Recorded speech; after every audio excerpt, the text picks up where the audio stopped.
வவுனியா தோணிக்கல் ஸ்ரீ அகிலாண்டேஸ்வரி சமேத அகிலாண்டேஸ்வரர் திருக்கோவில் வருடார்ந்த மகோற்சவம் -8ஆம் நாள் முத்துச்சப்பர திருவிழா. வவுனியா தோணிக்கல் ஸ்ரீ அகிலாண்டேஸ்வரி சமேத அகிலாண்டேஸ்வரர் திருக்கோவில் மகோற்சவம்னா அது ஒரு தனி வைபவம். வருடா வருடம் கோலாகலமா நடக்கும் இந்த திருவிழாவுல 8ஆம் நாள் முத்துச்சப்பர திருவிழாவுக்கு ஒரு தனிச்சிறப்பு உண்டு. அந்த நாள்ல கோவிலே ஒரு தேலோகமா மாறிடும். கூட்டம் அலைமோதும், எங்க பார்த்தாலும் பக்தர்களோட அரோகரா கோஷம் விண்ணை பிளக்கும். அந்த 8ஆம் நாள் அனுபவத்தை பத்தி தான் நாம இப்ப பார்க்க போறோம். திருவிழா தொடங்குறதுக்கு ஒரு வாரத்துக்கு முன்னாடியே தோணிக்கல் கிராமமே களைகட்ட ஆரம்பிச்சிடும். வெளிநாடுகள்ல இருந்தும் இலங்கையோட பல பாகங்கள்ல இருந்தும் பக்தர்கள் வர ஆரம்பிச்சிடுவாங்க. கோவில் பக்கத்துல இருக்கிற விடுதிகள், உறவினர் வீடுகள்னு எல்லாமே நிரம்பி வழியும். கடைகள் எல்லாம் புதுசா முளைச்சிருக்கும். எங்கும் ஒரு பண்டிகை காலச்சூழல் குடிக்கொண்டிருக்கும். இந்த ஆண்டு 2025 ஜூலை 26ஆம் தேதி 8ஆம் நாள் முத்துச்சப்பர திருவிழா நடக்கிறதால எல்லா ஏற்பாடுகளும் இன்னும் முன்னாடியே ஆரம்பமாயிடுச்சு. கோவில் நிர்வாகம், கிராம மக்கள்னு எல்லாரும் சேர்ந்து இரவு பகலா உழைச்சு கோவில் வளாகத்தை அழகாக்கிட்டு இருப்பாங்க. மின்விளக்கு அலங்காரங்கள், தோரணங்கள்னு கோவில் முழுக்க பிரகாசமா இருக்கும். புதுசா வர்ணம் பூசப்பட்டு தூய்மையா இருக்கும் கோவிலை பார்க்கிறதே கண்ணுக்கு குளிர்ச்சியா இருக்கும். 8ஆம் நாள் ஒரு புதிய விடியல். திருவிழாவுல ஒவ்வொரு நாளுக்கும் ஒவ்வொரு சிறப்பு உண்டு. ஆனா 8ஆம் நாள் முத்துச்சப்பர திருவிழாவுல இருக்கிற தெய்வீக ஒளி வேறு எந்த நாள்லயும் இருக்காது. அன்னைக்கு காலையிலேயே, அதாவது ஜூலை 26ஆம் தேதி விடியற் காலையிலேயே கோவிலுக்குள்ள ஒரு பரபரப்பு தொத்திக்கிடும். மணி 4:05 கூட இருக்காது. பக்தர்கள் குடிச்சு முடிச்சு புத்தாடைகள் உடுத்தி கோவிலுக்கு வர ஆரம்பிச்சிடுவாங்க. பால், இளநீர், தேங்காய், பழங்கள், பூக்கள்னு பூஜை சாமான்களோட பக்தர்களை பார்க்கும்போது மனசுக்குள்ள ஒரு தனி நிம்மதி கிடைக்கும். கோவில்ல பஞ்சாட்சர மந்திரங்கள் முழங்க, தேவாரம், திருவாசகம்னு பக்தி பாடல்கள் ஒலிக்க, பஜனைகள் நடக்கும். அன்னைக்கு காலையில 6 மணிக்கெல்லாம் அபிஷேக ஆராதனைகள் ஆரம்பிச்சிடும். சுவாமிக்கும் அம்பாளுக்கும் விசேஷ அபிஷேகங்கள் நடக்கும். பால், தயிர், தேன், சந்தனம், திருநீரு, பஞ்சாமிர்தம்னு பலவிதமான திரவியங்களால அபிஷேகம் செய்வாங்க. ஒவ்வொரு அபிஷேகத்துக்கும் ஒவ்வொரு நாமம் சொல்லி மந்திரம் மோத ஒருவிதமான தெய்வீக கடை கோவில்ல தவழும். அபிஷேகம் முடிஞ்சதும் சுவாமிக்கும் அம்பாளுக்கும் புது வஸ்திரங்கள் சாத்தி அழகான ஆபரணங்களால அலங்காரம் செய்வாங்க. அந்த நேரத்துல மூலஸ்தானத்துல இருந்து வர தெய்வீக ஒளி மனசுக்குள்ள ஒரு அமைதியை கொடுக்கும். முத்துச்சப்பர அலங்காரம் கலைநயம் கொப்பளிக்கும் காட்சி.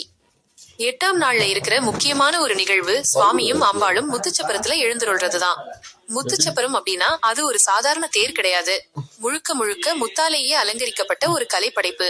இந்த சப்பரத்தை அலங்கரிக்கிறதுக்கு பல நாட்கள் முன்னாடியே கோவில் ஊழியர்களும் தன்னார்வலர்களும் சேர்ந்து வேலை செய்வாங்க. ஆயிரக்கணக்கான சின்ன சின்ன முத்துக்கள் ஒவ்வொன்னும் கோர்த்து அழகிய வேலைப்பாடுகளுடன் சப்பரத்தை அலங்கரிப்பாங்க. மயில்கள், அன்னங்கள், மலர்கள்னு பலவிதமான வடிவங்கள்ல முத்துக்கள் பதிக்கப்பட்டு அந்த சப்பரமே ஒரு அற்புதமான காட்சியா இருக்கும்.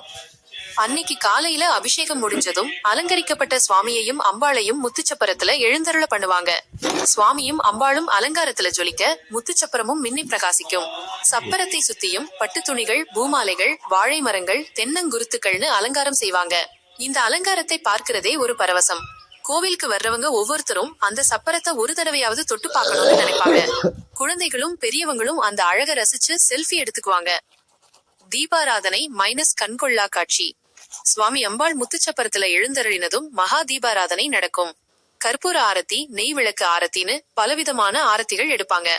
அன்னைக்கு கோவில்ல 1,00,000க்கும் மேல விளக்குகள் ஏத்தி இருப்பாங்க. கோவில் வளாகம் முழுக்க சின்ன சின்ன அகல் விளக்குகள், மின் விளக்குகள்னு பிரகாசமாயிருக்கும். மணி ஓசை, மேளதாளங்கள், சங்கநாதம்னு கோவில் முழுக்க ஒரு தெய்வீக ஒலி கோலாகலம் இருக்கும். தீபாராதனை நடக்கும்போது பக்தர்களோட அரோகரா கோஷம் உச்சஸ்தாயில ஒலிக்கும். இந்த தீபாராதையை பார்க்கிறப்ப மனசுக்குள்ள ஒரு புது சக்தி பிறக்கும். எல்லா கஷ்டங்களும் நீங்கி ஒரு நிம்மதியான உணர்வு வரும். முத்துச்சப்பர உலா தோணிக்கல் திருவீதிகளில் தேரோட்டம். தீபாராதனை முடிஞ்சதும் சுவாமி அம்பாள் முத்துச்சப்பரத்துல தோணிக்கல் திருவீதிகள்ல உலா வருவாங்க. ஆயிரக்கணக்கான பக்தர்கள் சப்பரத்தை பிடிச்சு இழுக்க சப்பரம் மெதுவா நகர ஆரம்பிக்கும்.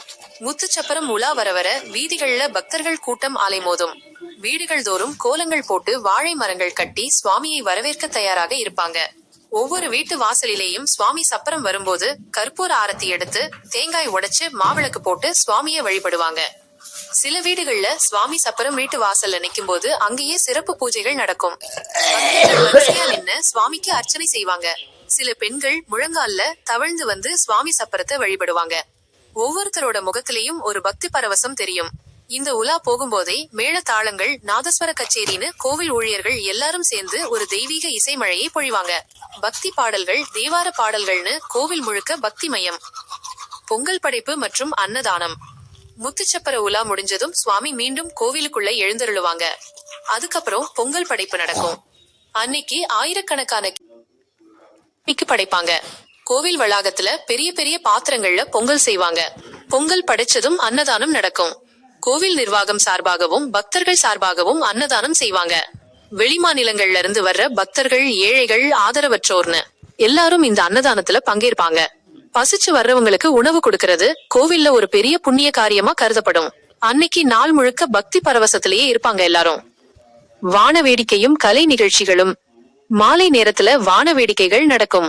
வானத்துல பல வண்ணங்கள்ல வெடிகள் வெடிச்சு சிதற அது ஒரு கண்கொள்ளா காட்சியா இருக்கும். குழந்தைகளும் பெரியவங்களும் வான வேடிக்கைகளை ரசிச்சு பார்ப்பாங்க. வான வேடிக்கை முடிஞ்சதும் கோவில் வளாகத்துல கலை நிகழ்ச்சிகள் நடக்கும். பரதநாட்டியம், கர்நாடக சங்கீதம், கிராமிய நடனங்கள்னு பலவிதமான கலை நிகழ்ச்சிகள் நடக்கும். உள்ளூர் கலைஞர்கள், பள்ளி மாணவர்கள்னு எல்லாரும் பங்கேற்று தங்கள் கலைத்திறமையை வெளிப்படுத்துவாங்க. இந்த கலை நிகழ்ச்சிகள் திருவிழாவுக்கு மேலும் ஒரு அழகை சேர்க்கும். மக்களின் பங்களிப்பு. இந்த முத்துச்சப்பர திருவிழா வெற்றி பெற தோணிக்கல் கிராம மக்களோட பங்களிப்பு ரொம்ப முக்கியம். சின்ன குழந்தைங்கள்ல இருந்து பெரியவங்க வரைக்கும் எல்லாரும் சேர்ந்து உழைப்பாங்க. கோவில் தூய்மை பணிகள்ல இருந்து அன்னதானம் விநியோகிக்கிறது வரைக்கும் எல்லா வேலைகளிலேயும் மக்கள் ஆர்வமா பங்கேற்பாங்க. இது ஒரு கோவில் திருவிழா மட்டுமல்ல, ஒரு சமூக விழா. இந்த திருவிழா மூலமா மக்கள் மத்தியில் ஒற்றுமையும் பக்தியும் வளரும். ஒரு ஆன்மீக அனுபவம். வவுனியா தோணிக்கல் ஸ்ரீ அகிலாண்டேஸ்வரி சமேத அகிலாண்டேஸ்வரர் திருக்கோவில்ல நடக்கிற இந்த 8ஆம் நாள் முத்துச்சப்பர திருவிழா ஒரு சாதாரண திருவிழா கிடையாது. இது ஒரு ஆன்மீக அனுபவம். ஒவ்வொரு பக்தனும் இந்த திருவிழாவில பங்கேற்று இறைவனை வழிபட்டு அவனோட அருளை பெற முடியும். இந்த திருவிழா மனசுக்குள்ள ஒரு அமைதியையும் சந்தோஷத்தையும் கொடுக்கும். வாழ்க்கையில ஒரு தடவையாவது இந்த திருவிழாவுக்கு போய் அன்னை அகிலாண்டேஸ்வரியையும் அகிலாண்டேஸ்வரரையும் தரிசிக்கணும்னு ஒரு ஆசை பலருக்கும் இருக்கும். திருவிழா முடிஞ்சதும் பக்தர்கள் தங்கள் ஊர்களுக்கு திரும்பி போவாங்க. ஆனா அவங்க மனசுல இந்த திருவிழாவோட நினைவுகள் என்றும் பசுமையா இருக்கும். அடுத்த வருஷம் திருவிழா எப்ப வரும்னு காத்திருக்க ஆரம்பிச்சிடுவாங்க. இந்த திருவிழா தோணிக்கல் கிராமத்தோட ஒரு அடையாளம். இது வெறும் ஒரு கோவில் இல்ல, இது ஒரு சக்தி பீடம். இங்க வந்து வழிபட்டா எல்லா கஷ்டங்களும் நீங்கி எல்லா நலன்களும் கிடைக்கும்னு பக்தர்கள் நம்புறாங்க. இந்த ஆண்டு ஜூலை 26, 2025 அன்று நடந்த முத்துச்சப்பர திருவிழாவும் பக்தர்களுக்கு ஒரு அற்புதமான ஆன்மீக அனுபவத்தை கொடுத்திருக்கும் என்பதில் சந்தேகமில்லை.